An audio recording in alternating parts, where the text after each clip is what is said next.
All right, so today's focus, to vaccinate or not to vaccinate. Well, I can tell you there's a lot of people that are arriving at the Pop-up Vaccination Site here at the SABC. It's in conjunction with the Gauteng Department, the provincial government, the Gauteng provincial government. There's a partnership to open up this vaccination site until Saturday. Anyone over the age of 18 is eligible to come through and get a vaccination. You don't have to just be staff at the SABC. It's for anybody in the surrounding areas, and university students, anybody that wants to come, you can certainly come. So we're getting the message out there, and if you'd like to, you're more than welcome to. But we're also asking people why they are still hesitant in terms of getting it, and what is it that they feel is stopping them from getting it. We've got a lot of responses to that one. We'll try and fit in some time to get your responses and tweets, and perhaps we can even get the experts to answer the questions. And some of them are, SK, if you can hear me, saying, why should I get it, where there are reports coming through saying that it only lasts for a couple of months and then I got to redo it again. So what's the point? But I suppose, these are why the experts are there, to answer some of these questions. So let me hand it back to you, find out what's happening there. SK, over to you.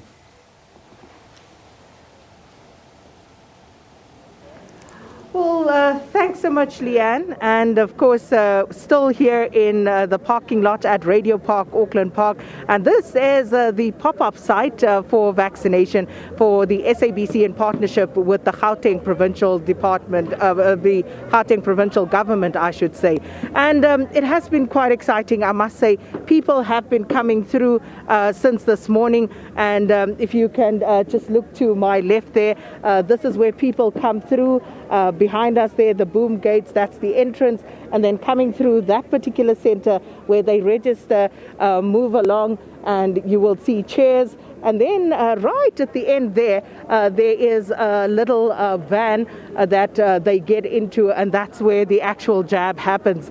And then also, if people are driving through, because we have a drive-through facility, they will follow this route here as demarcated by these red arrows here, and drive through, and you can see there's nobody here at the moment. It's because it's happening so fast that people drive through. We think we'll catch them to have a chat, but they just move along. So all of this is, of course, set up for people to come through and utilize the facility, the convenience of this pop-up facility at the SABC. So if you've just woken up, if you're not sure what's happening, watching Morning Live, well, it's a pop-up facility, a vaccine site here at the SABC. It's at Radio Park in the visitors parking lot. So please come through and get your vaccine done. Or if you have questions, many people here, many experts on hand to answer those questions as well. Well, I'm going to be joined now by the Minister of Communications, and she is with us here, joining us this morning as the stakeholder here, shareholder for SABC at the national level. And Minister Khumbudzo Ntshavheni, thanks so much for speaking to us. Good morning to you and to the Morning Live viewers. Well, it's good to see you here, Minister. But just in terms of what is happening here this morning, from a communications perspective, how do you see this part in strategically fitting with what you need to do? So the SABC has a responsibility as a public broadcaster to make sure that national interests are driven, to make sure that we deepen community participation, and also to get social cohesion. So in many respects, that fits in with that mandate. One, it's in our national interest that we vaccinate, because if we all vaccinate, there are three things that we save. The economy will never be locked down. It will mean that we continue to work, our lives go back to normal. Those who are losing jobs, they don't lose jobs. Secondly, if you vaccinate, it means less people die from this thing and less people get hospitalized from the COVID-19, which means that the country is protected and the system works.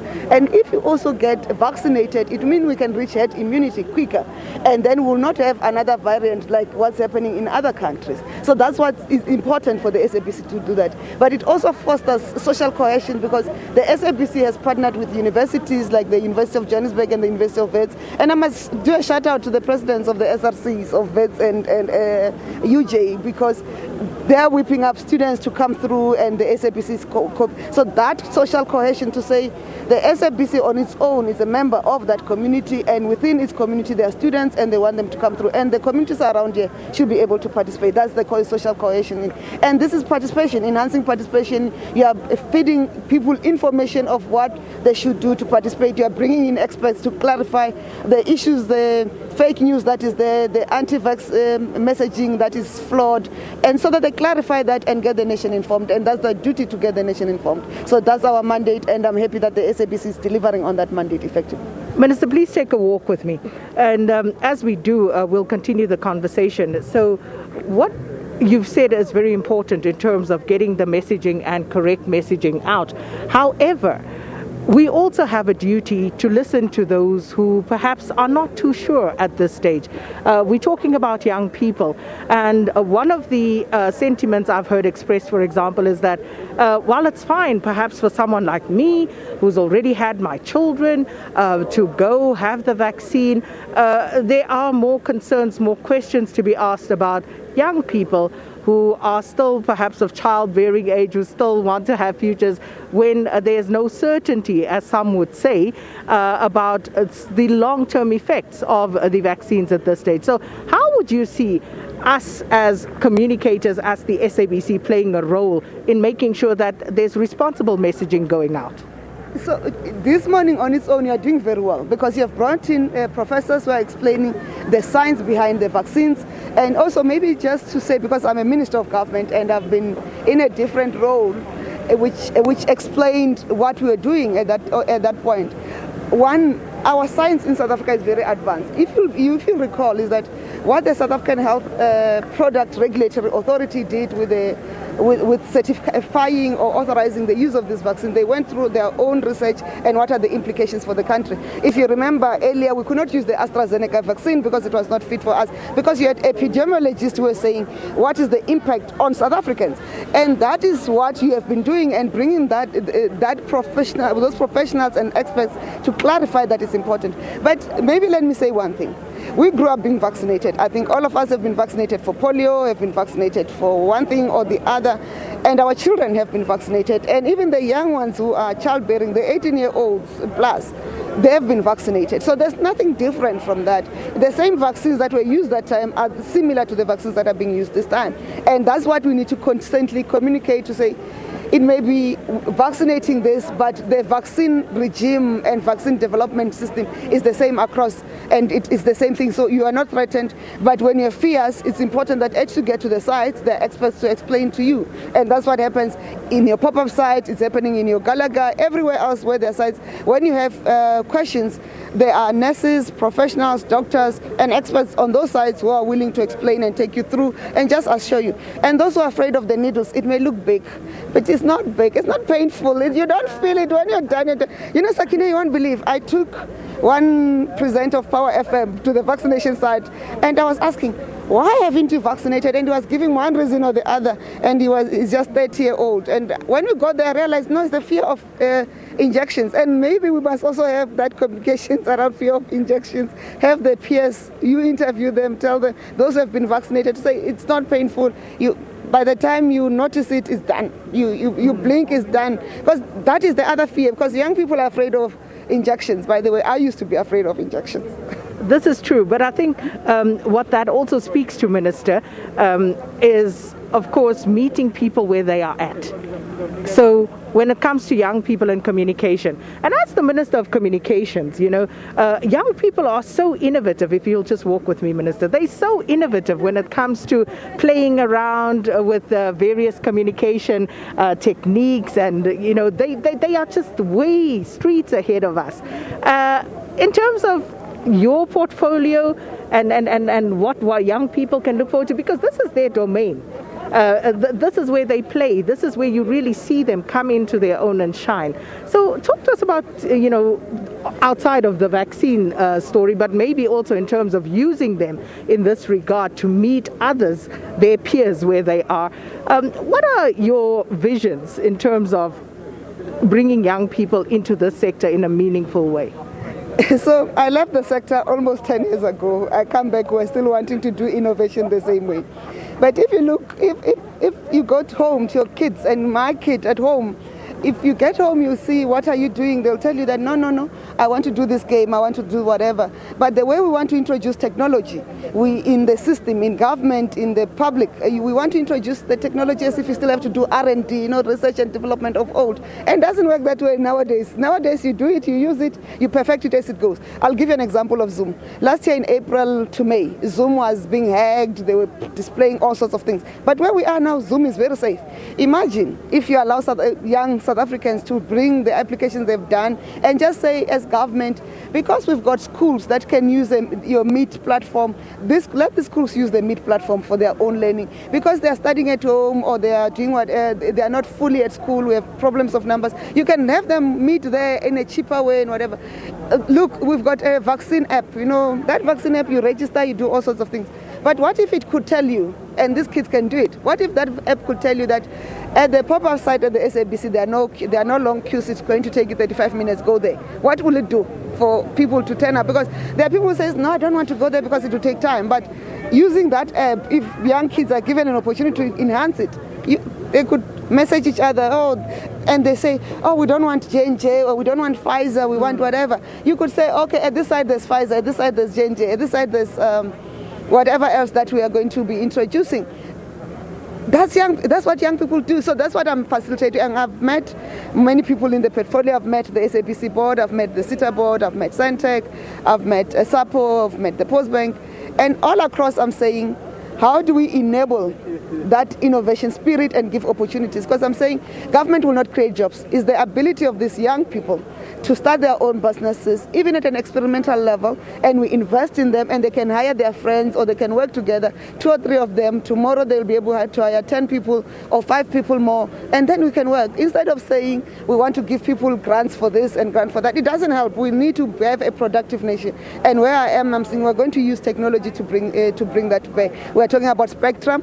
5G allows robotics, artificial intelligence, Internet of Things. We're going to allow that. We're going to issue a policy directive on 5G spectrum not so long, and we're going to enable that young people can participate at a community level instead of just giving the spectrum for big corporates, because it's not going to be useful. It must have spectrum to allow our young people to experiment and participate in the 4th industrial revolution, because it's not coming, it's here, by the way. Hey?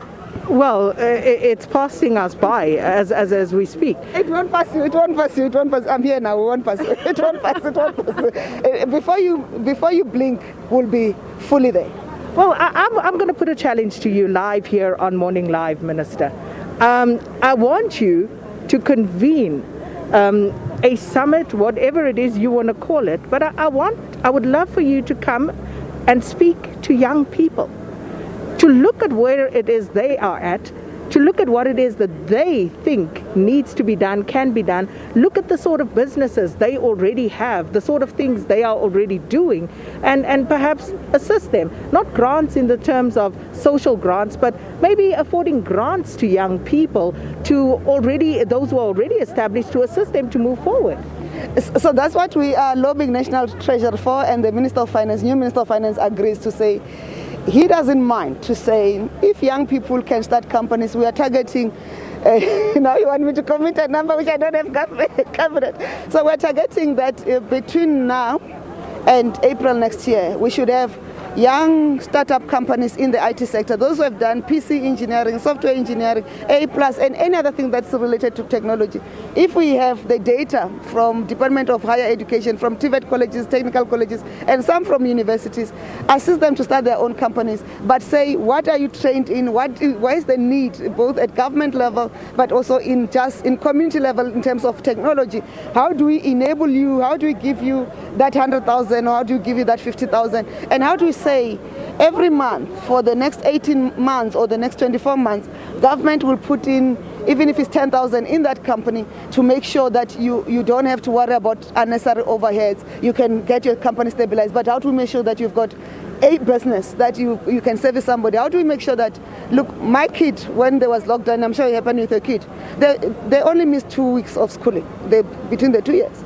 But there are kids in rural areas who have missed that. But imagine if you release an army of startup companies that are run by young people to say, go and do IT support in those schools, let's go and put technology there, because devices and gadgets, your phone, your smartphone with the 80% penetration of smartphone, it can be a tablet. It's not just for receiving calls. You can do a whole lot of things. Why should we be blanketed to say you need a laptop there? What if somebody can have that phone there and we use it to learn and do other things? And young people can do that and support other learners coming up so that we move with things. Minister, Sakina Kamwendo, see this face? I'm going to be hounding you.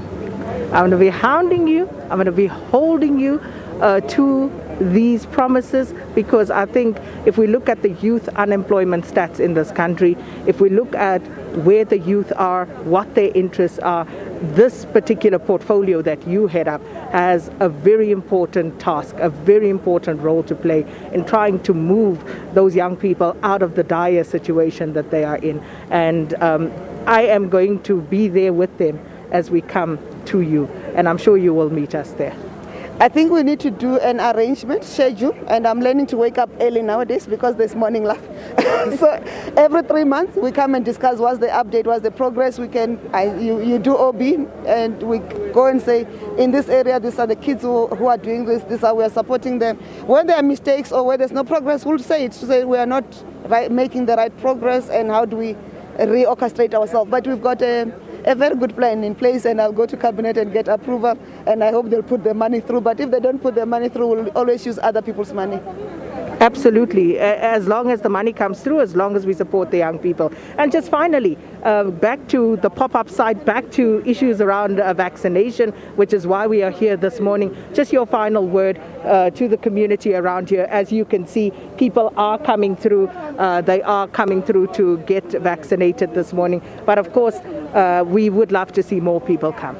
So you are an early show. So I'm hoping the numbers improve, but even with the numbers that are here, I'm very happy that for this time in the morning, the numbers are good enough for your younger people, and some look like working age people.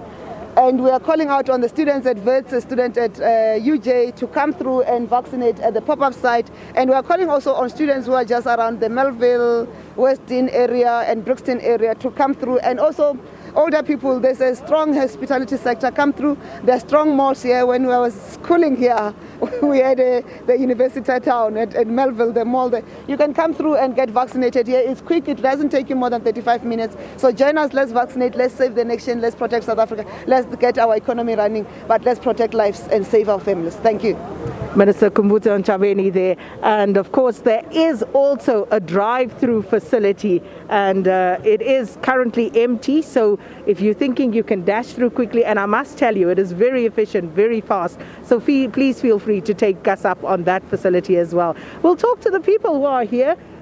Quite a bit of activity. People are coming through, registering to get vaccinated. If you can, register beforehand. If not possible, you can do it here. You will be assisted. So a bit of a one-stop shop, this pop-up center. It's a partnership between the SABC and the Gauteng provincial government. Please come through, come and see us, come and say hi. But for now, it's back to Leanne.